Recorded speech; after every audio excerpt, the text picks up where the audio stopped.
चलिए बेटा, आज की जो क्लास है वो एक प्रॉब्लम प्रैक्टिस क्लास है।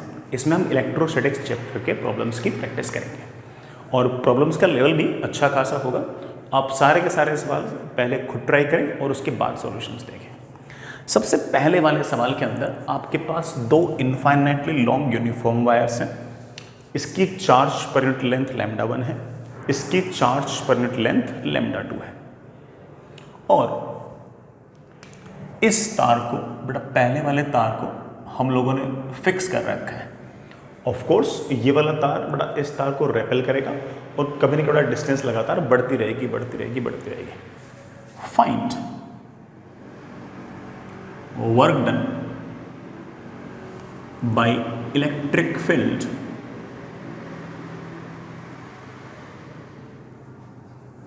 बेटा, find work done per unit length, find work done per unit length by electric field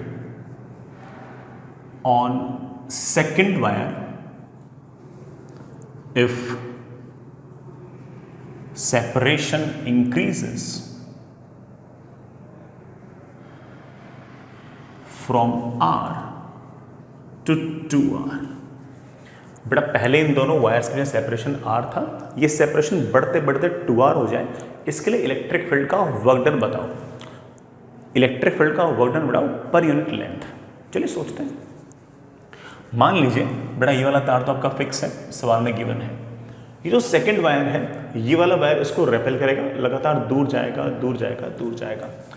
कभी ना कभी हमारा जो सेकंड वायर है, मान लेते हैं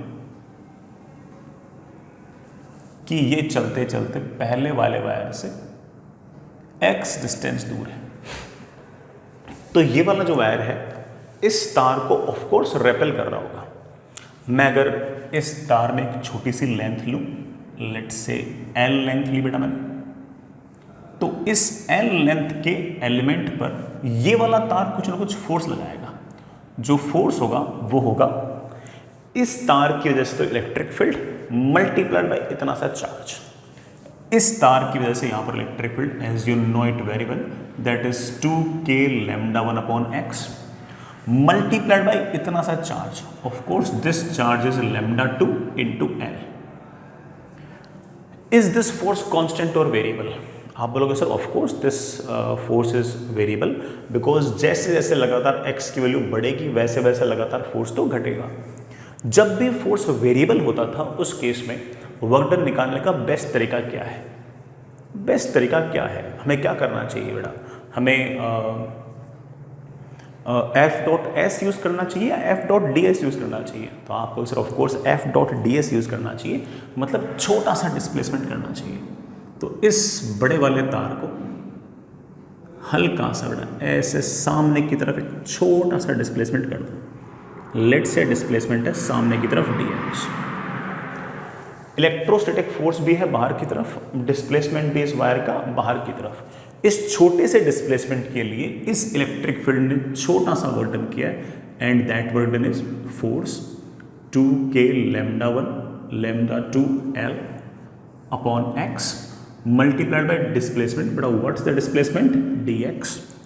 ये छोटा सा displacement dx into cos of angle between force and displacement.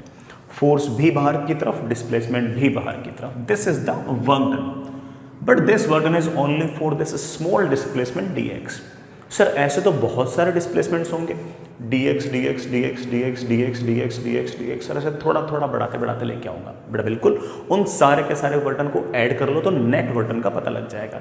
तो अगर आपको नेट वर्क डन निकालना है तो वो छोटे छोटे वर्क डन निकाल लीजिए और जोड़ लीजिए। जोड़ना ऑब्वियसली मीन्स इंटीग्रेशन। इंटीग्रेशन से 2 बाहर, k बाहर, λ बाहर, λ2 बाहर, L बाहर, cos 0 बड़ा 1 हो गया dx upon x।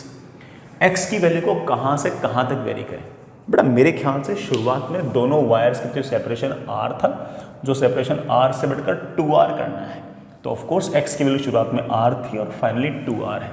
We have to integrate it from r to 2r। It gives me work done is equals to 2k λ1 λ2 L log of बेटा dx अपॉन x का integration log x limit must be from r to 2r. तो work done comes out to be 2k λ1 λ2 into L into log of 2r upon r. बेटा log की properties use कर ली मैंने, और work done by electric field आ गया, that is equals to 2k λ1 λ2 into L ln2. लेकिन सवाल में बेटा मुझसे पूछा है कि work done per unit length, work done per unit length, L length पर इतना वर्क डन हुआ है तो work done per unit length कितना होगा? तो आप बोलोगे sir work done per unit length आएगा, बेटा देखना work done per unit length will be 2k λ1 λ2 log 2. This is the answer. ये इलेक्ट्रिक फील्ड का वर्क डन बेटा पर यूनिट लेंथ है. Fair enough. इसी बात को सोचने का एक तरीका और हो सकता था, सेम सवाल को सेम बात को सोचने का एक तरीका और हो सकता था. बेटा मैं वो भी बताता हूँ, है ना, वो भी बेटा एग्जैक्टली है ना हमने कभी ना कभी क्लास में कर रखा है, इसलिए मैं बता सुन सकते बेटा. सुनिएगा, आपका बड़ा वाला वायर बेटा ऐसे रहा, इसका चार्ज पर यूनिट लेंथ λ1, दूसरा वाला इन्फिनिटली लॉन्ग वायर बेटा यहाँ कहीं है. हम बेटा work done per unit length निकालने के मूड में है, इसलिए इस दूसरे वाले तार की सिर्फ और सिर्फ एक बार के लिए जो L लेंथ है उसका ही ध्यान दीजिए. इस पोजीशन को मैं एक बार के लिए A बोल रहा हूँ बेटा, इस पोजीशन को एक बार के लिए A बोल रहा हूँ, और ये डिस्टेंस है R. इस तार को चलाते चलाते बेटा यहाँ पर आ गया. Fair enough. और ये सेपरेशन बेटा बढ़ते बढ़ते हो गया 2r. इस नई वाली पोजीशन को मैंने बोल दिया B and the separation has become 2r. ये जो एलिमेंट था ये बेटा यहाँ पहुँच गया. जब भी इलेक्ट्रिक फील्ड का वर्क डन पूछा जाए या फिर जब भी किसी भी कंजर्वेटिव फोर्स का वर्क डन पूछा जाए तो हम कह सकते हैं कि work done by electric field is always equals to U initial minus U final. Work done by external पूछते हैं तो हमारी आदत होती है U final minus U initial, और work done by electric field पूछते हैं तो U initial minus U final. U initial कैसे लिखें, इन दोनों के बीच की इंटरेक्शन पोटेंशियल एनर्जी को कैसे लिखें? तो आप बोलोगे कि सर इसका तो charge multiplied by infinitely long wire की वजह से यहाँ पर पोटेंशियल, तो इसका तो चार्ज है λ2 इंटू L, और इनफाइनाइटली लॉन्ग वायर की वजह से इस पॉइंट पर जो पोटेंशियल है मैंने इसको लिख दिया पोटेंशियल एट पॉइंट A. सुनते रहो. माइनस जब यहां पर आपका वायर पहुंच गया उस टाइम पर इस वायर और इस वायर के बीच में कितनी इलेक्ट्रोस्टैटिक इंटरेक्शन पोटेंशियल एनर्जी वो निकालनी है. कैसे निकालेंगे? इसका तो चार्ज मल्टीप्लाइड बाय इसकी वजह से यहां पर पोटेंशियल, इसका चार्ज है ऑफ कोर्स λ2 इंटू L, और उस इनफाइनाइट वायर की वजह से पोटेंशियल, बड़ा पोटेंशियल इज VB. मेरे पास आ गया that is λ2 into L into VA minus VB. मैं आपको क्लास थ्योरी के अंदर बता चुका हूं कि हमें VA और VB डिफाइन करना नहीं आता, हमें VA और VB डिफाइन करना नहीं आता, लेकिन VA माइनस VB डिफाइन करना आता है. हमने इनफाइनाइटली लॉन्ग वायर के कारण पोटेंशियल डिफरेंस पढ़ रखा था, और उस पोटेंशियल डिफरेंस का शायद आप लोगों को फॉर्मूला याद होगा 2k लैम्डा, बेटा इसका लैम्डा तो λ1 into log of R2 upon R1. This is R2, this is R1. R2 upon R1 is of course 2R upon R, बेटा R से R कैंसिल हो गया. This is the work done by electric field, but we have to find work done by electric field per unit length. थोड़ा वो L नीचे आ जाएगा और आपका आंसर एक्जैक्टली सेम आ जाएगा. तो बेटा पोटेंशियल डिफरेंस के फॉर्मूले से भी हम इस सवाल को बड़े आराम से कर सकते थे. I hope that's okay. आगे चलिए.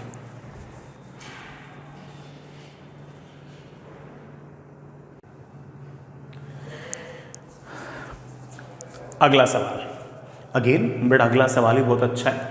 सुनिएगा, आपके पास एक यूनिफॉर्म सॉलिड स्फीयर है, बड़ा यूनिफॉर्म सॉलिड स्फीयर है जिसकी चार्ज डेंसिटी रो है, हर जगह से यूनिफॉर्म है सिर्फ और सिर्फ एक कैविटी को छोड़ के. कैविटी बेटा स्फेरिकल है, कैविटी स्फेरिकल है, और कैविटी का रेडियस स्मॉल r है. स्फीयर का रेडियस बेटा ज़रूरत नहीं पड़ेगी, लेकिन चलिए मैं कैपिटल R लिख देता हूँ, हालांकि इसका सवाल से कोई लेना देना है नहीं बेटा. कैविटी भी स्फेरिकल है, यहां बड़ा खाली जगह है। स्फीयर का सेंटर O है और कैविटी का सेंटर C है। स्फीयर और कैविटी को जोड़ने वाला जो स्ट्रेट लाइन है बड़ा वो आपकी OC है और उसकी लेंथ आपको A गिवन है। फेयर ना? ये जो O और C को जोड़ने वाली लाइन है, यहां से एंगल 37 पर एक इलेक्ट्रॉन है जिसका चार्ज -e है और मास m है। ऑफ कोर्स इस इलेक्ट्रॉन को यहां से रिलीज किया गया है। ठीक है, कोई ग्रेविटी वगैरह कंसीडर नहीं करनी है, सिर्फ और सिर्फ इलेक्ट्रोस्टैटिक फोर्सेस ही कंसीडर करने हैं। After how much time electron will touch the sphere again? अभी तो इलेक्ट्रॉन बड़ा स्फीयर को टच कर ही रहा है, अगली बार स्फीयर को कब टच करेगा? Also find velocity at this instant. जब स्फीयर को टच करेगा उस टाइम पर वेलोसिटी कितनी होगी? तो पहले इस बात को सोचते हैं कि आखिर इलेक्ट्रॉन स्फीयर को फिर से टच क्यों करेगा। सुनना बेटा, मैं यहां पर एक क्लास का रिजल्ट यूज कर रहा हूं बेटा। ये जो सेशन है, प्रॉब्लम सेशन है, इसका एक पर्पस ये भी है कि बेटा बहुत सारे फॉर्मूले मैं आपको रिवाइज करा दूं जो मैंने करा रखे हैं। तो ये क्लास में कराया हुआ आपको कि इस कैविटी के अंदर इलेक्ट्रिक फील्ड यूनिफॉर्म होगी, उसकी वैल्यू होगी ρ×a/3ε0 और उसकी डायरेक्शन होगी O और C को जोड़ने वाले लाइन के अलोंग। बस इतनी सी बात काफी है। फिर से बोलता हूं, इस कैविटी के अंदर इलेक्ट्रिक फील्ड यूनिफॉर्म होगी, उसकी वैल्यू होगी ρ×a/3ε0 और उसकी डायरेक्शन होगी O से C को जोड़ने वाली लाइन के अलोंग। इसका मतलब इस पूरे के पूरे स्फीयर के अंदर electric field will be like this.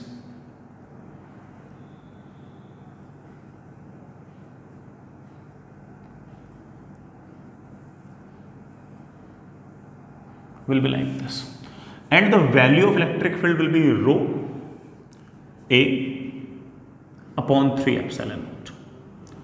तो इस इलेक्ट्रिक फील्ड के अंदर अगर इलेक्ट्रॉन पड़ा है तो उस पर क्या फर्क पड़ेगा? एक काम करते हैं बेटा, इस कैविटी का एक बार डायग्राम अपन एक बार जूम करके बनाते हैं, बड़ा करके बनाते हैं।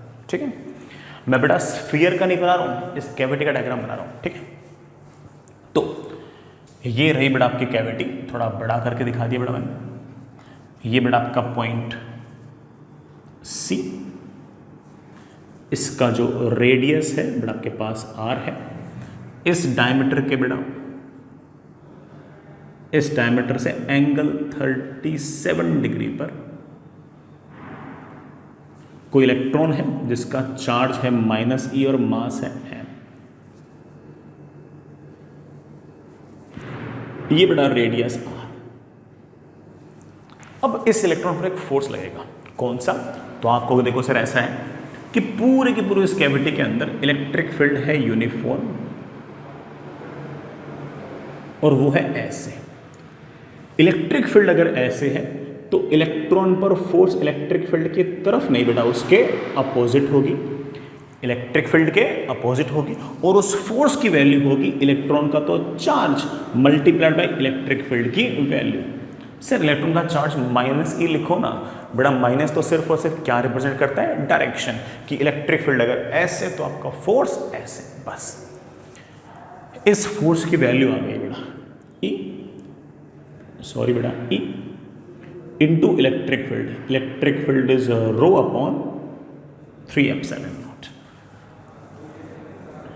रो A क्या है बेटा? O से C तक की डिस्टेंस, ये इलेक्ट्रिक फील्ड की वैल्यू है।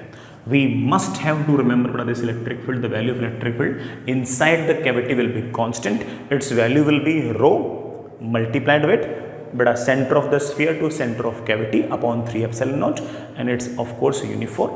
It is directed from O to C. अच्छी बात है बेटा, O यहाँ पर था, C यहाँ पर था, उनको जोड़ने वाली लाइन ऐसे, तो अंदर हर जगह इलेक्ट्रिक फील्ड ऐसे। बस फोर्स आ गया इस तरफ। फोर्स बड़ा अच्छी बात यह है कि कांस्टेंट आया है और फोर्स अगर कांस्टेंट आया है तो हमारा एक्सेलरेशन भी कांस्टेंट आएगा। Force must be equal to mass into acceleration. बेटा वैसे तो मैं एक्सेलरेशन ए से लिखना पसंद करता हूँ, लेकिन बेटा मैं जानबूझ के dv/dt इसलिए लिख रहा हूँ क्योंकि अगर मैंने ए लिख दिया होता तो बेटा ये ए से अपन काट देते और फिर देखते क्या पूछा क्या था। ठीक है बेटा, तो वो क्योंकि ये वाला ए तो बेटा ऑफ कोर्स कैविटी और स्फीयर के सेंटर्स के बीच की डिस्टेंस है, और ए हमारा एक्सेलरेशन, दोनों को कट थोड़ी कर सकते हैं, इसलिए मैंने जानबूझकर dv/dt लिखते हैं, कन्फ्यूजन ना हो। तो एक्सेलरेशन की वैल्यू आ गई है बेटा, ज़रा चेक करना एक्सेलरेशन की वैल्यू कितनी आ गई है। मेरे ख्याल से बेटा एक्सेलरेशन की वैल्यू आ गई है E rho A upon 3m epsilon naught. As you can see that charge of electron constant, uniform density constant, separation between center of the sphere and center of cavity constant, 3 constant, mass of electron constant, epsilon naught be constant, so of course acceleration is going to be constant। और जैसे ही हमें पता लगा कि acceleration constant है तो हम बड़े आराम से कह सकते हैं कि हमने जितने भी फॉर्मूले याद कर रखे हैं बेटा, सारे के सारे फॉर्मूले वैलिड होंगे। कौन से फॉर्मूले? अरे बेटा वही v = u + at, s = ut + ½ at² वगैरह वगैरह, सारे फॉर्मूले वैलिड होंगे। तो चलिए बेटा, इस तरफ एक्सेलरेशन पता है इसका, आएगा आएगा आएगा आएगा, अच्छी खासी स्पीड से यहाँ से टक्कर करेगा, अच्छी खासी स्पीड से टक्कर करेगा, देख लेंगे, कोई दिक्कत नहीं है। तो मुझे टाइम निकालना है बेटा, देखना इलेक्ट्रिक फील्ड है इस तरफ, फोर्स है इस तरफ, एक्सेलरेशन है इस तरफ, एक्सेलरेशन इस तरफ इस तरफ इस तरफ इस तरफ इस तरफ इस तरफ इस तरफ, कभी न कभी किसी न किसी टाइम पर बड़ा ये स्फीयर को यहाँ टच करेगा, और उस टाइम बड़ा वेलोसिटी v होगी और टाइम बड़ा लेट से t होगा। सर ये v और t कैसे निकालूं? बड़ा बहुत सिंपल, देखना ज़रा। अगर ये एंगल आपका 37 बेटा, this angle also comes out with 37, ये एंगल बेटा आपका 90, ये एंगल 90 बेटा, ये आपका फिर से 37। गौर करना बेटा, ये रेडियस है आपकी r, अगर ये लेंथ है आपकी r तो ये है r cos 37 बेटा, ये भी है r cos 37। यहाँ से लेकर यहाँ तक का जो टोटल डिस्प्लेसमेंट है बेटा आपके पास वो आ गया है 2r cos 37। 2 ठीक है, r ठीक है, cos 37 इज 4/5, आई थिंक बेटा दैट इज 8r/5। बेटा एक्सेलरेशन पता है, इनिशियल वेलोसिटी 0 है, डिस्प्लेसमेंट पता है, टाइम निकालना, बेस्ट फॉर्मूला कौन सा होगा? तो मेरे बच्चे बोल रहे होंगे कि सर s = ut + ½ at²। बेटा यहाँ से यहाँ तक s = ut + ½ at² लगाना, s = ut + ½ at²। मेरे प्यारे बच्चों, what is the displacement? Displacement is 8r/5, initial बेटा वेलोसिटी 0, हाफ इनटू एक्सेलरेशन। बेटा ये ए डिस्टेंस नहीं है फॉर्मूला, बेटा ये ए एक्सेलरेशन है। एक्सेलरेशन निकाल चुके हैं, E rho A upon 3m epsilon not into T का स्क्वायर। सॉल्व करते बेटा हमारे टी की वैल्यू आ गई है, बेटा टी की वैल्यू आ गई है √, बेटा देखना 8 दूनी 16 48 48 mr epsilon not upon 5 times e रो ए। बेटा एक बार कैलकुलेशन चेक कर रहे हैं, मैं भेज करता हूँ बेटा 6 8 48 r m epsilon not upon 5 times e a। बड़ा बढ़िया, ये हमारा टाइम आ गया। सर इस टाइम पर वेलोसिटी कितनी होगी? बेटा जब टाइम पता लग गया तो इस पोजीशन से लेके इस पोजीशन तक v = u + at भी लगा सकता है। ये लगाने का मन ना हो तो बोल देगा सर मैं ये लगा दूंगा, फाइनल वेलोसिटी का square is equals to initial velocity का स्क्वायर प्लस 2 टाइम्स एक्सेलरेशन। बेटा एक्सेलरेशन अपन लोग निकाल चुके थे जिसकी वैल्यू थी e rho a upon 3m epsilon not into यहाँ से तक का डिस्प्लेसमेंट। बेटा डिस्प्लेसमेंट है 8r/5। तो आप कह सकते हो कि सर मैं तो v² = u² + 2 × a × s लगाऊंगा, और बेटा वेलोसिटी की वैल्यू जस्ट टक्कर के वक्त मेरे बच्चे होगी, बेटा बोलना कितनी होगी यार, 8 × 16 e rho a r, oh sorry बेटा रो 2 बार लिख दिया, e rho a r upon बेटा नीचे क्या गया 15 m एप्सिलॉन नॉट। ठीक है बेटा, एक बार कैलकुलेशन फिर से चेक कर लेना, e rho a r upon 15 times m epsilon nought. बेटा हमारे वेलोसिटी आ गई, बढ़िया बेटा। अच्छा चलिए आगे चलते हैं। हालांकि है ना, कोई अगर बहुत टफ सवाल पूछने के मूड में आ जाए तो ये कह सकता है कि जिस टाइम पर टक्कर होगी उस टाइम पर कोई कह दे कि परफेक्टली इलास्टिक कोलिजन है। इलास्टिक कोलिजन बेटा ये आगे जाकर आप कभी न कभी पढ़ लोगे कि यह समथिंग लाइक है ना ऑब्लिक कोलिजन टाइप है। तो ये नॉर्मल होगा, जितने एंगल से आएगी उतने एंगल से जाएगी। तो बेटा टक्कर के बाद ये आपका नॉर्मल है और उसके बाद बेटा आपका इलेक्ट्रॉन यूँ जाएगा and this angle will also comes out with 37। Normal से जितने एंगल पे आएगी उतने एंगल पे जाएगी। अगर अगर अगर अगर और कोई फैक्टर्स कंसिडर ना किया जाए, फ्रिक्शन ना हो वगैरह वगैरह, ऐसी कोई बातें हो तो उसके बाद टक्कर के बाद यूँ जाएगा। लेकिन बड़ा फोर्स ऑफ कोर्स ऐसे लग रहा है, बड़ा फिर यूँ चलते चलते चलते ऐसे आएगा। हमें तो बड़ा सिर्फ और सिर्फ यहाँ से यहाँ तक का मोशन ही पूछा था, उसको हम बड़े आराम से इस तरह से बोल सकते हैं। हाँ, टक्कर के बाद कोई पूछ ले तो आप कह सकते हो sir this is the normal. अगर आपका कोलिजन इलास्टिक है और फ्रिक्शन नहीं है तो ये एंगल और ये एंगल आपका सेम आएगा, बस वेलोसिटी की डायरेक्शन चेंज होगी, स्पीड चेंज नहीं होगी। लेकिन हमसे सिर्फ और सिर्फ यहाँ से यहाँ तक का पूछा गया, हम बड़े आराम से इसका जवाब दे चुके हैं। I hope that's okay. चलिए बेटा आगे चलते हैं। चलिए बेटा नेक्स्ट इज एक रीजन है बेटा जिसमें इलेक्ट्रिक पोटेंशियल जो है वो एक्स और वाई कोऑर्डिनेट के साथ वेरी कर रहा है और potential is given as 3x + 4y। मतलब अलग अलग x के लिए अलग अलग y के लिए ये इलेक्ट्रिक पोटेंशियल है। इस रीजन के अंदर एक कूलम का चार्ज जिसका मास 10 kg है, एक ऑब्जेक्ट, उसको हमने 2,3.2 से रिलीज किया है। 2,3.2 से रिलीज किया है। Find speed of the particle when it crosses x axis. Particle जब x एक्सिस को क्रॉस करेगा उस टाइम पर बेटा हम उसकी स्पीड पूछिए, वेलोसिटी पूछिए, निकाल देंगे। सुनिए बेटा, पहले एक बार सिचुएशन को एनालाइज करते हैं। अगर ये y एक्सिस है, ये x एक्सिस है, तो अलग अलग x अलग अलग y के लिए पोटेंशियल्स अलग अलग है। इन पोटेंशियल से हम इलेक्ट्रिक फील्ड निकाल सकते हैं। Fair enough. जो पॉइंट है वो शुरुआत में 2,3.2 पर है, यहां कहीं है बेटा। Point is at 2,3.2। तो ऑफ कोर्स ये वाला डिस्टेंस 3.2 है,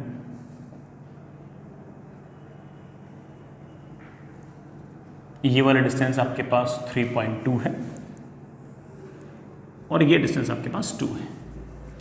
पोटेंशियल ये है और यहाँ पर एक चार्ज पार्टिकल पड़ा है जिसका मास तो है 10 kg और मास जैसा बताया बेटा, सॉरी मास है 10 kg और चार्ज जैसा बताया 1 कूलम।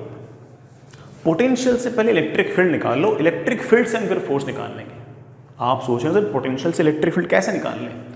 बेटा पोटेंशियल से इलेक्ट्रिक फील्ड कैसे निकालते हैं ये मैं आपको क्लास में बता चुका हूँ।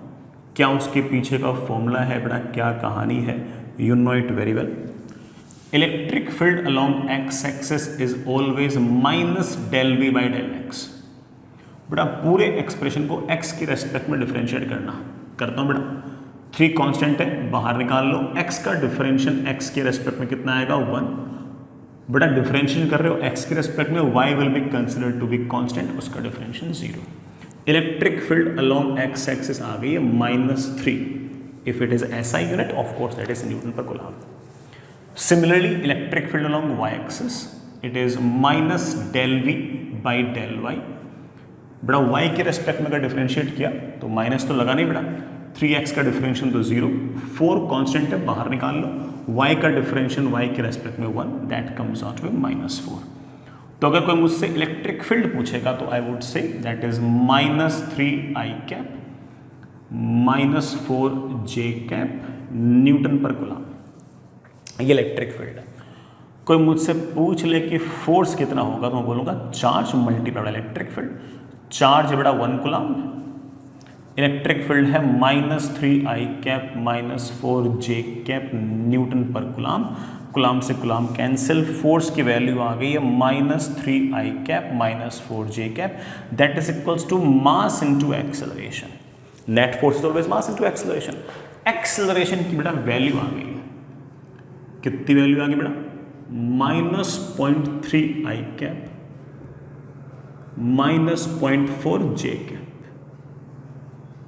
मीटर पर सेकेंड स्क्वायर। तो इसका मतलब एक्सेलरेशन जो है बेटा वो इस तरफ तो है 0.3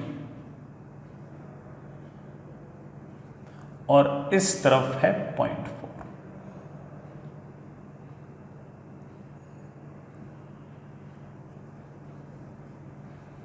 इस तरफ है बेटा 0.4।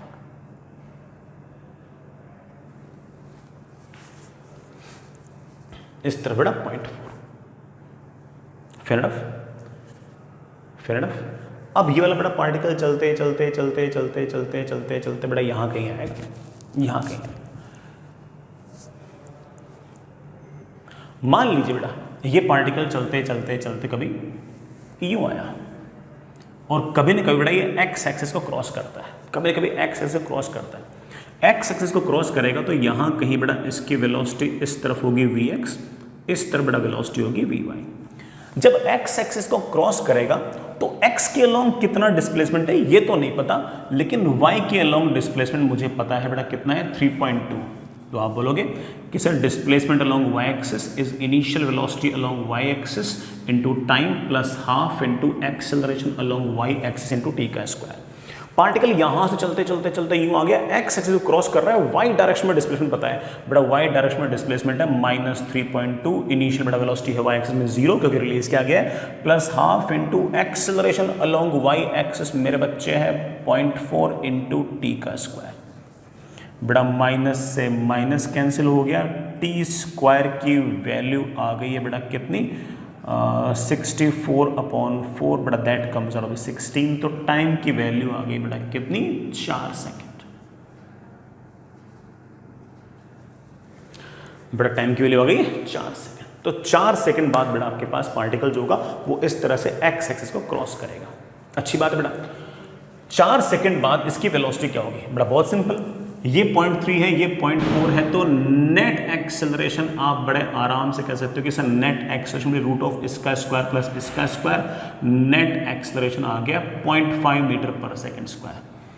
t is equals to 4 second पर पार्टिकल क्रॉस कर रहा है। उस टाइम पर अगर किसी ने मुझसे नेट वेलोसिटी पूछ ली, मैं बोलूंगा बेटा net velocity will be initial velocity plus acceleration, acceleration है 0.5 इनटू टाइम, बेटा टाइम है 4, आई थिंक बेटा वेलोसिटी इज 2 मीटर पर सेकेंड। अगर आपको वेलोसिटी डायरेक्शन की फॉर्म में निकालना बेटा तो सिर्फ स्पीड पूछ रखी है, लेकिन अगर वेलोसिटी आपको आई कैप जे कैप में निकालना बेटा वो भी निकाल सकते हो। इनिशियल वेलोसिटी सॉरी बेटा एक्स एक्सिस के अलोंग एक्सेलरेशन है 0.3, इनिशियल वेलोसिटी है 0, यहां से यहां तक आने का टाइम है 4 सेकेंड, 4 इंटू 0.3 बेटा वेलोसिटी अलोंग एक्स एक्सिस आएगी 1.2। इस तरफ एक्सेलरेशन है 0.4 मीटर पर सेकेंड स्क्वायर और यहां से यहां तक आने का टाइम है बेटा 4 सेकेंड, 4 इंटू 0.4 बेटा आ गया 1.6, बेटा ये वाली वेलोसिटी आएगी 1.6 मीटर पर सेकेंड। अगर आप मुझे वेलोसिटी वेक्टर फॉर्म में लिखने के लिए कहोगे तो मैं कहूँगा बेटा वेलोसिटी होगी बेटा बोलना इस तरफ -1.2 आई कैप -1.6 जे कैप मीटर पर सेकेंड, बेटा ये वेलोसिटी। Fair enough. अगर कोई मुझसे पूछ ले कि सर ये वाला पार्टिकल जब एक्स एक्सिस को क्रॉस कर रहा है तो एक कोऑर्डिनेट क्या है, तो मैं बोलूंगा कि बेटा ये जो कोऑर्डिनेट है ये निकालने के लिए ऑफ कोर्स मुझे एक्स कोऑर्डिनेट ही निकालना पड़ेगा, बाकी तो बेटा वाई कोऑर्डिनेट तो पता ही है, सॉरी बेटा वाई कोऑर्डिनेट को पता ही है 0 आएगा। एक्स कोऑर्डिनेट निकालने के लिए एक्स डायरेक्शन में डिस्प्लेसमेंट निकाल सकते हो बेटा S equals to UT plus half AT square. तो कोई करना चाहे बेटा वैसे भी कर सकते हैं। तो हम इसमें सारी बातें बता सकते हैं, किस टाइम पर क्रॉस करेगा, स्पीड क्या होगी वगैरह वगैरह सारे काम कर सकते हैं।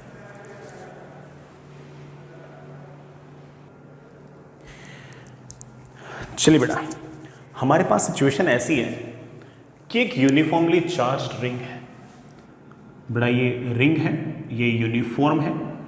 यूनिफॉर्म है मतलब हर बराबर बराबर लेंथ पर बराबर बराबर चार्ज है। इसमें शुरुआत में किसी प्रकार की कोई टेंशन नहीं है, ये गिवन है सवाल के अंदर कि शुरुआत में कोई टेंशन नहीं है। हमने क्या किया कि इसके सेंटर पर एक स्मॉल क्यू चार्ज रख दिया, तो ऑफ कोर्स ये क्यू चार्ज बड़ा पूरी पूरी रिंग को ऐसे रिपेल करेगा, सेम साइन के हैं बड़ा, इसलिए ये चार्ज भी पॉजिटिव और ये कैपिटल क्यू भी पॉजिटिव।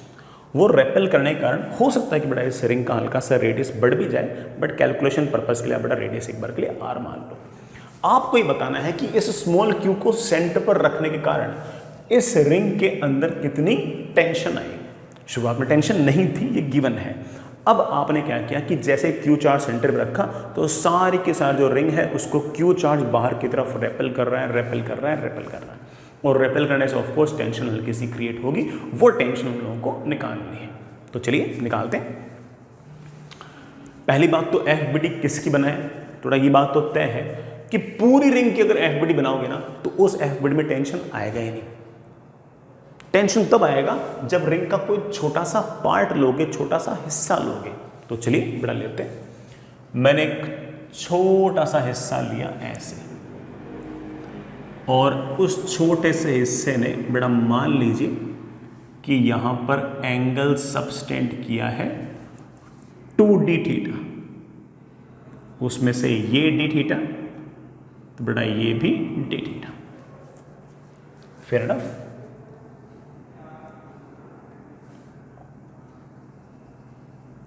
ये भी d थीटा। अब इतने से एलिमेंट को देखो, इतने से एलिमेंट को देखो,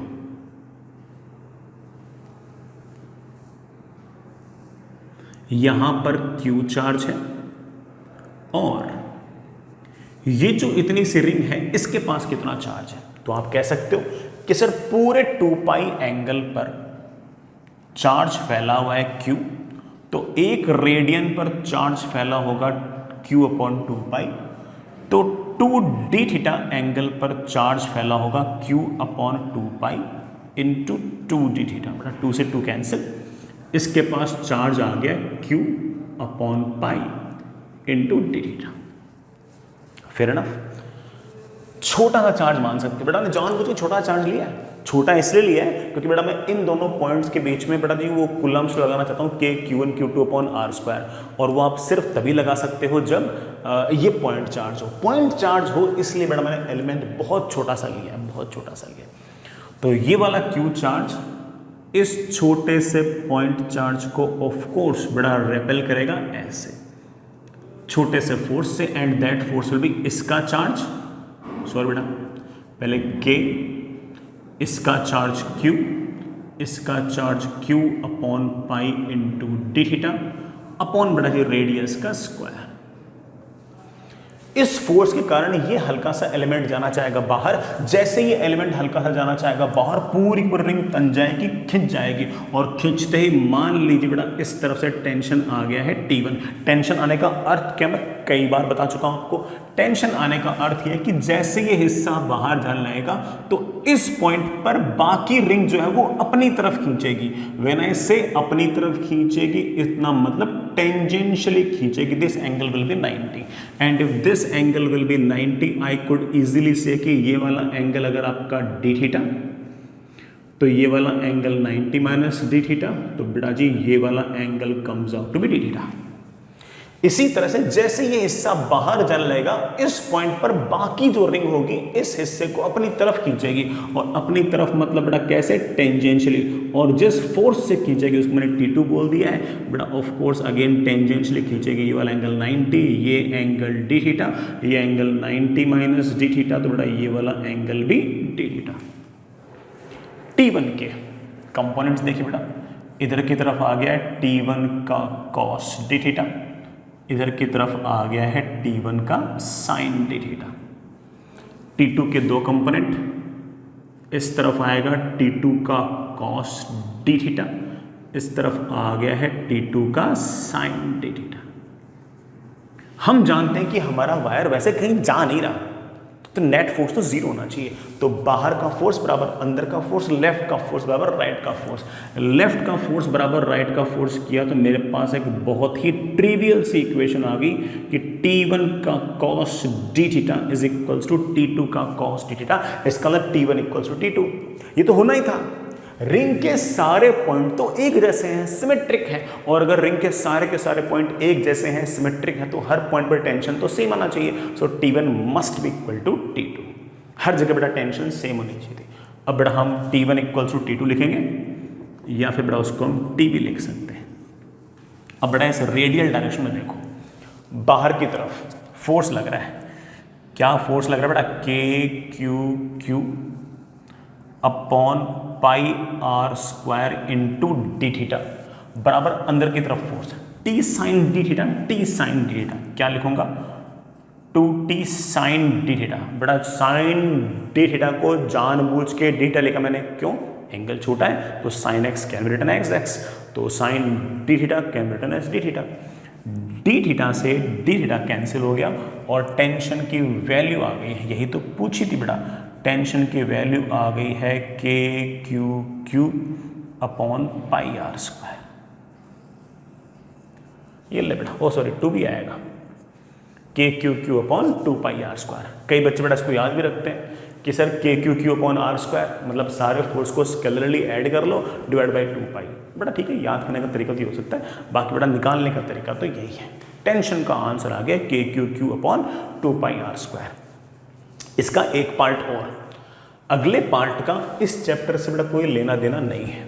अगला पार्ट ये है कि इस तार का क्रॉस सेक्शनल एरिया दे रखा है ए और यंग्स मॉडुलस दे रखा है वाई, और ऑफ कोर्स ऐसे बाहर की तरफ फोर्स लगेगा, बाहर की तरफ फोर्स लगेगा, बाहर की तरफ फोर्स लगेगा, तो इसका हल्का सा रेडियस बढ़ेगा। रेडियस में बहुत बड़ा चेंज नहीं आएगा बेटा, रेडियस में हल्का सा चेंज आएगा। मुझे ये पता करना है कि वो रेडियस का हल्का सा चेंज क्या है, कितनी रेडियस हल्की सी बढ़ेगी। स्मॉल क्यू को सेंटर पर रखने पर रेडियस कितनी हल्की सी बढ़ेगी, ये पूछा है बेटा। फाइंड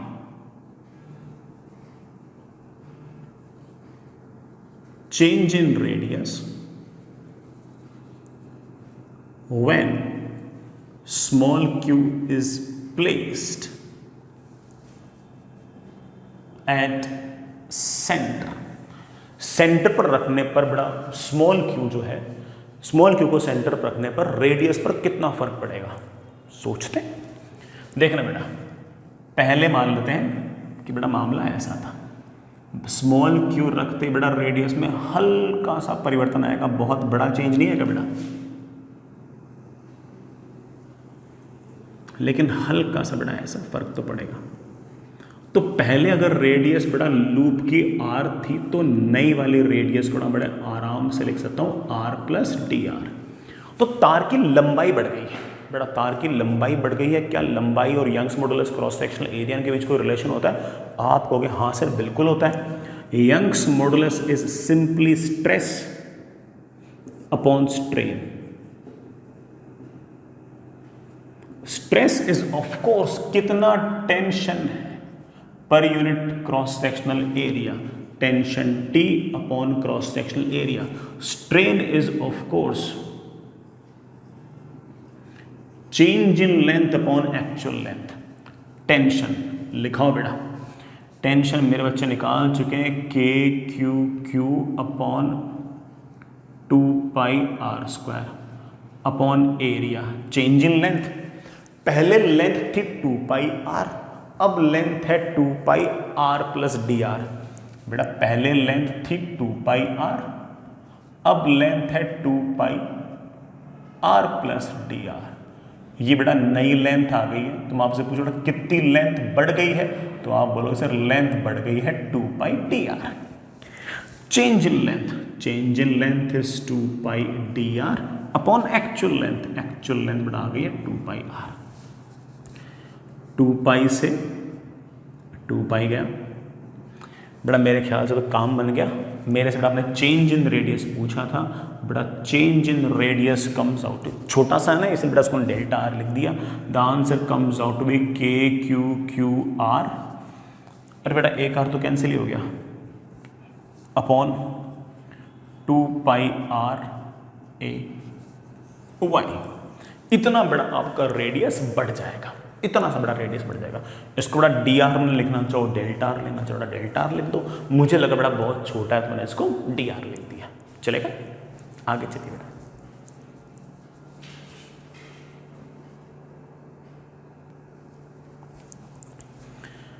चलिए बेटा, नेक्स्ट इज एक सिचुएशन है जिसमें दो आपके पास इनफाइनाइटली लॉन्ग वायर है।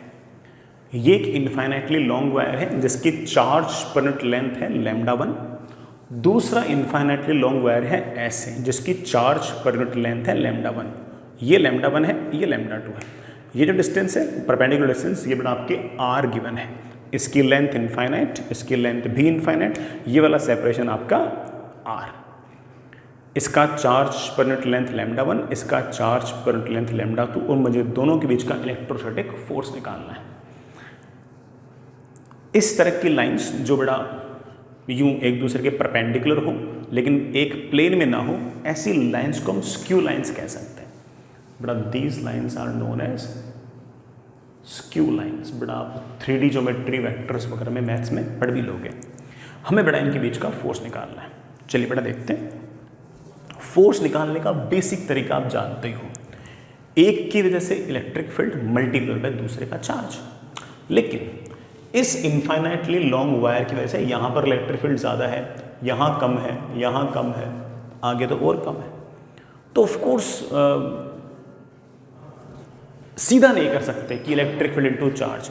कोई छोटा सा एलिमेंट लेना होगा, उस छोटे से एलिमेंट पर फोर्स लिखना पड़ेगा और फिर उस फोर्स को जोड़ना होगा।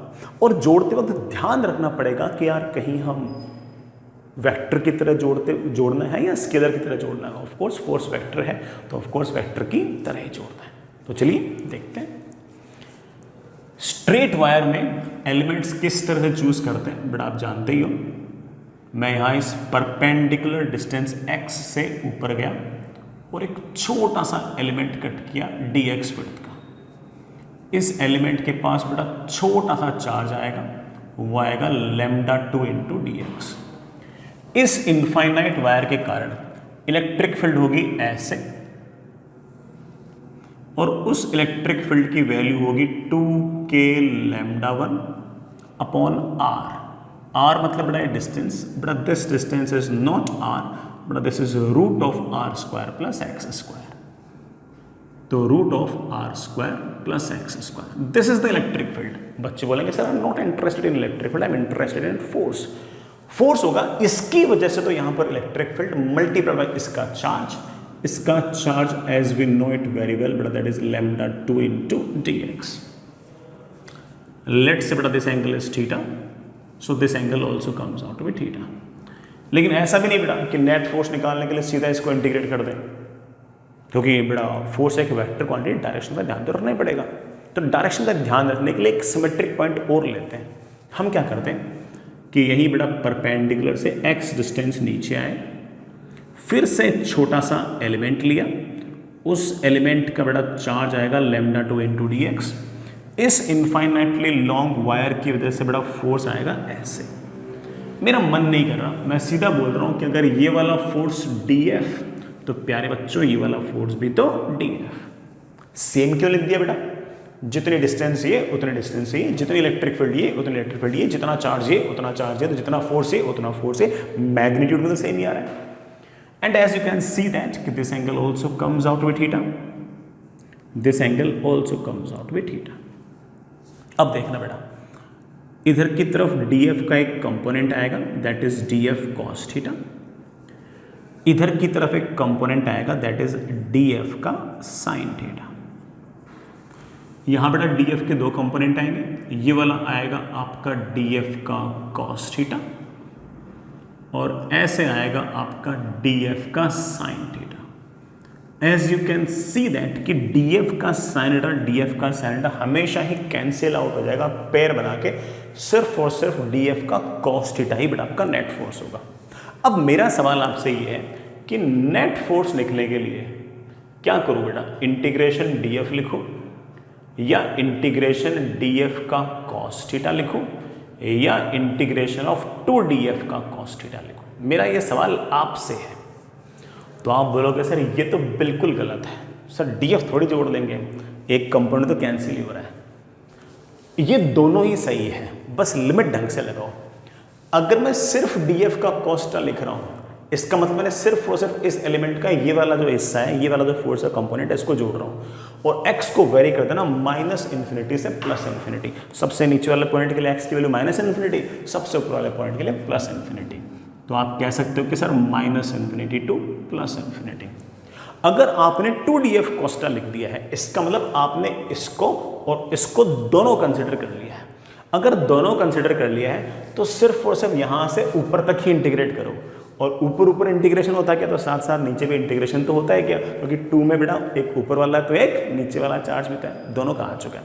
तो इस केस में आप इंटीग्रेशन 0 से इन्फिनिटी करो, बस सबसे आंसर आएगा बेटा। तो आप कह सकते हो कि net force will be integration of 2 times बेटा df है 2k λ1 λ2 upon root of r square plus x square into dx into cos theta. बेटा cos theta is base upon hypotenuse, बेटा base is r, hypotenuse is root of r square plus x square, integration from 0 to infinity.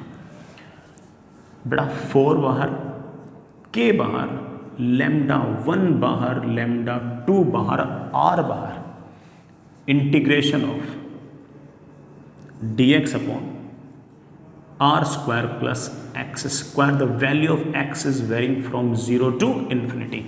बेटा fair enough, standard integration बेटा मेरे ख्याल से आपको याद भी होगा, it's integration is 4k λ1 λ2 r, थोड़ा ठीक है। इसका इंटीग्रेशन आएगा 1/r tan inverse of x by r। The value of x is varying from 0 to infinity. बेटा r से r कैंसिल, फोर्स की वैल्यू आ गई बेटा, क्या वैल्यू आ गई बेटा 4k λ1 λ2 tan inverse infinity minus tan inverse 0। tan inverse infinity is बेटा कितना π/2 और tan इनवर्स 0 इज 0। बड़ा आंसर आ गया 4k λ1 λ2 into π/2, that is 2πk λ1 λ2। This is the force. बढ़िया बेटा, k पसंद ना हो तो बेटा आप k को लिख सकते हो 1/4πε0 λ1 λ2। बेटा देखना क्या आंसर आ गया, दैट इज λ1 λ2 अपॉन 2ε0। ये बेटा अपना आंसर आ गया, ये बेटा अपना आंसर, ये बेटा अपना answer. I hope you get the point. आगे चलते हैं। वैसे बेटा सवाल में अच्छी बात बेटा ये भी है, मतलब इंटरेस्टिंग ऑब्जर्वेशन ये है कि ये फोर्स जो है बेटा ये आर पर डिपेंड नहीं कर रहा, ठीक है कोई बात। आगे चलते, हाँ बेटा नेक्स्ट इज थोड़ा डिफरेंट सा एब्सर्ड सा सवाल है। बेटा आपके पास एक यूनिफॉर्म डिस्क है ऐसे, और इस यूनिफॉर्म डिस्क का रेडियस r है और charge per unit area sigma है। रेडियस बेटा r है। ऐसी यूनिफॉर्म डिस्क की एक्सिस पर अपन लोगों ने बेटा पोटेंशियल फॉर्मूला निकाला भी था और याद भी किया था बेटा याद। लेकिन अब बेटा सवाल ये है कि मुझे इस डिस्क के सरकमफेरेंस पर कोई पॉइंट है P, मुझे इस पॉइंट P पर पोटेंशियल निकालना है। ये फॉर्मूला नहीं है, ये सवाल है, ठीक है ना, सवाल है और ऑफ कोर्स टफर साइड का सवाल है। चलिए बेटा सोचते हैं। मेरे पास एक प्लान है, इस पॉइंट पर बड़ा सवाल निकला, find electric potential at point P। आप ट्राई करना थोड़ा ट्राई कर सकते हो, वीडियो पॉज कर लो, लेकिन बड़ा सवाल थोड़ा सा टफ है तो सुन सकते हो बेटा। इस पॉइंट P पर पोटेंशियल निकालना है तो मेरे दिमाग में बेटा प्लान ये है कि मैं रिंग्स लूंगा, और रिंग इसलिए लूंगा क्योंकि रिंग का हर पॉइंट जो है ना वो इस पॉइंट P से सेम डिस्टेंस पे होता है, तो उसकी वजह से पोटेंशियल लिखना बहुत ही आसान होगा। तो आई हैव सम प्लान कि बिल्कुल नज़दीक में ऐसे बेटा छोटे छोटे रिंग्स लूँगा, फिर और बड़ी और आगे जाऊँगा और रिंग्स लूँगा, फिर और रिंग्स लूँगा, ऐसे बेटा लगातार रिंग्स लिए जाऊँगा लिए जाऊँगा लिए जाऊँगा लिए जाऊँगा लिए जाऊँगा लिए जाऊँगा, और चलते चलते यहाँ तो बड़ा बहुत सारे रिंग्स से, मतलब पूरी रिंग नहीं, ऐसे छोटी छोटी छोटी रिंग्स, कंप्लीट रिंग नहीं बन रही बेटा, ऐसे रिंग का आर्क टाइप बन रहा है। उन आर्क टाइप्स की वजह से बेटा मैं इलेक्ट्रिक पोटेंशियल लिखूंगा और फिर उनको जोड़ने की कोशिश करूंगा। जोड़ते वक्त हम वैसे दिक्कत नहीं होती क्योंकि पोटेंशियल है, कोई इलेक्ट्रिक फील्ड तो है नहीं कि डायरेक्शन का ध्यान रखना पड़ेगा, तो हम कर लेंगे। चलिए बेटा हम आगे चलते चलते कभी न कभी r डिस्टेंस दूर गए और ऐसे बड़ा एक कट लगाया, फिर थोड़ा सा और दूर गए और एक छोटा सा कट और लगाया, एक कट से बेटा पार नहीं पड़ेगी ना, इसलिए ये लीजिए बेटा, ये एक एलिमेंटल आर्क बोल दो या एलिमेंटल रिंग का पार्ट बोल दो। बेटा पूरी रिंग तो नहीं बन पाई, पूरी रिंग तो तब बनते जब यूं चलते चलते चलते चलते चलते चलते चलते चलते ऐसे आते, पूरी नहीं बन पाई। बेटा मान लीजिए कि it happens at angle theta, if this angle is theta, this angle also comes out to be theta.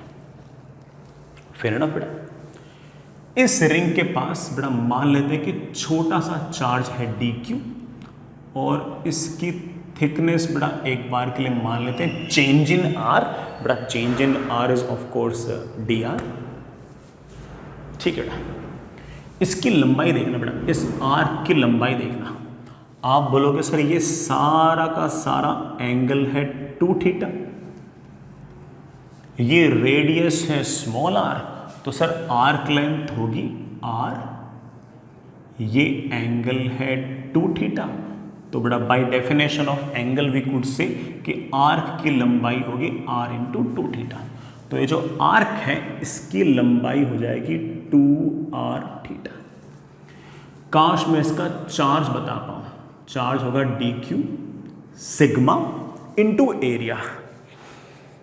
बेटा इसका एरिया क्या लिखो, इसका एरिया लिख दूंगा लेंथ इंटू विड्थ।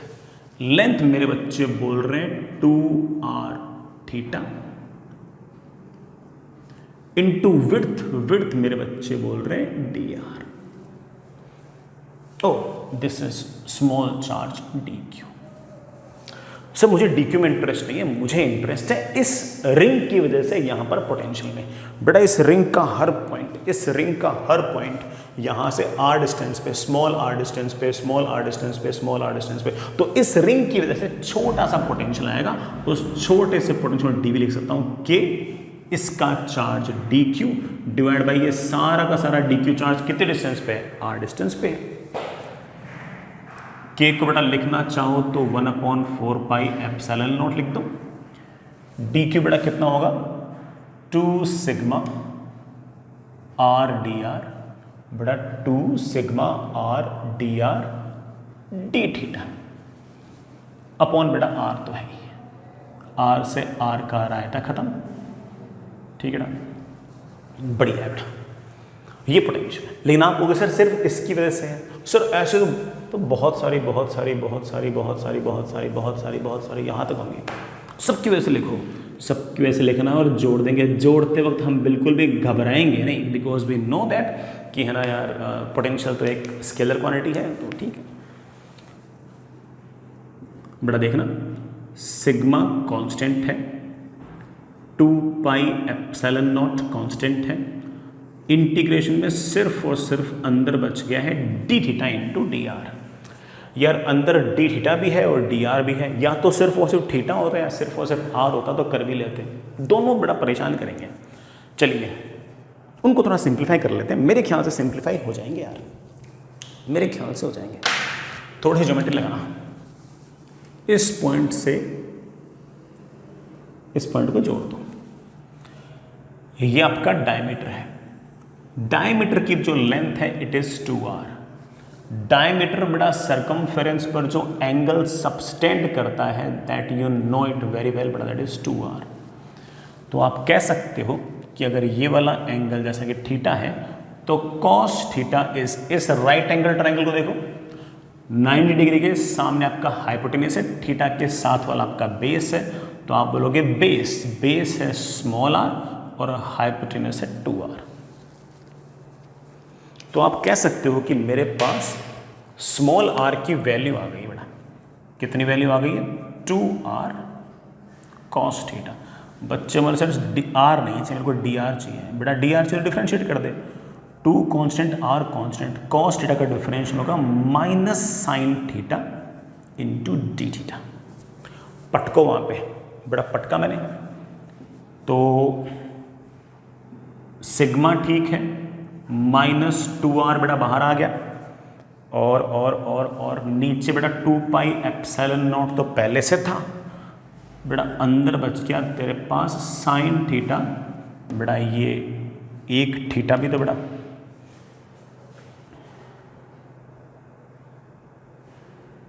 ओ बेटा सॉरी यहाँ पर डी थीटा नहीं था बेटा, यहाँ पर थीटा था बेटा, पर सिर्फ थीटा है यहाँ बेटा, थीटा डी थीटा। हाँ बेटा डी आर को मैंने क्या लिख दिया, डी आर को लिख दिया 2r, 2r बेटा बाहर आ गया, माइनस माइनस बेटा बाहर आ गया, sine theta D theta, sine theta D theta, एक थीटा बेटा पहले से भी है, sine theta into D theta.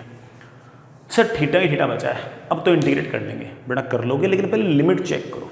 तो आप बोले सर लिमिट में सबसे पहली रिंग सर यहाँ लूँगा, बिल्कुल सबसे पहली बेटा अगर तू रिंग यहाँ पर लेगा तो तेरा r जो होगा वो बहुत बहुत छोटा होगा, r टेंडिंग टुवर्ड जीरो। बेटा r जीरो तो cos थीटा भी जीरो, cos थीटा जीरो तो थीटा कितना, तो मेरे बच्चे में सर शुरुआत में थीटा की वैल्यू आएगी π/2, आने भी चाहिए बेटा थीटा की वैल्यू बेटा π/2, बिल्कुल नज़दीक वाले पॉइंट की बेटा π/2, तो शुरुआत में थीटा की वैल्यू π/2। फिर बेटा स्मॉल आर बढ़ता गया बढ़ता गया बढ़ता गया बढ़ता गया बढ़ता गया बढ़ता गया बढ़ता गया, यहाँ सबसे लास्ट वाला बड़ा, यहाँ वाले पॉइंट पर स्मॉल आर की बेटा वैल्यू कितनी हो जाएगी 2r। जैसे स्मॉल आर की वैल्यू हुई 2r कैंसिल, cos थीटा हो गया 1, cos थीटा हो गया 1 तो थीटा हो गया है 0, तो फाइनली बेटा थीटा की वैल्यू हो गई है 0। अब बेटा इंटीग्रेशन बचा है, तो net potential will be minus बेटा 2 तो कैंसिल हो गया, sigma are upon pi epsilon nought into sine theta theta D theta, integration of theta sine theta D theta. बेटा कहाँ से कहाँ तक, π/2 से 0। बेटा बहुत ही स्टैंडर्ड इंटीग्रेशन है, इस तरह बेटा इंटीग्रेशन आप लोगों ने या तो बेटा मैथमेटिक्स में इंटीग्रेशन बाय पार्ट्स में पढ़े होंगे या पढ़ोगे, और इंटीग्रेशन बाय पार्ट्स में मान के चलो कि पहला दूसरा सवाल ही बेटा ये आता है, तो मोस्टली बच्चों को बेटा याद ही रहता है इसका रिजल्ट, मेरे को बेटा याद है मैं लिख रहा हूँ, that is minus sigma are upon pi epsilon naught, integration will be minus theta cos theta plus sine theta, limit from of course π/2 to 0। बेटा ये इंटीग्रेशन बाय पार्ट से निकाल सकते हो, मैंने डायरेक्ट लिख दिया बेटा, ठीक है। लिमिट्स लगानी है बेटा, लगा दो बेटा, लगा दो, v is equals to minus sigma are upon pi epsilon nought, 0 रखना, 0 रखा तो ये 0, साइन 0 भी 0, वो तो निपट गया। तो पहली वाली टर्म तो आपके पास आ गई है 0 माइनस π/2 रखना, cos π/2, cos π/2 इज 0, यहाँ रखना बेटा π/2, साइन π/2 बेटा कितना होता है 1, साइन π/2 कितना होता है 1, और हमारे पास बेटा पोटेंशियल की वैल्यू आ गई बेटा, potential minus minus cancel, that is sigma are upon pi epsilon nought. ये रहा बेटा हमारा सर्कमफेरेंस पर पोटेंशियल। यहाँ बेटा मैंने आपके लिए सिर्फ और सिर्फ एक चीज़ छोड़ी है, ये बहुत ही स्टैंडर्ड सा इंटीग्रेशन है, ये छोड़ा है बेटा, बाकी तो मैंने सारा कर दिया। आई होप दैट्स ओके, आगे चलते हैं।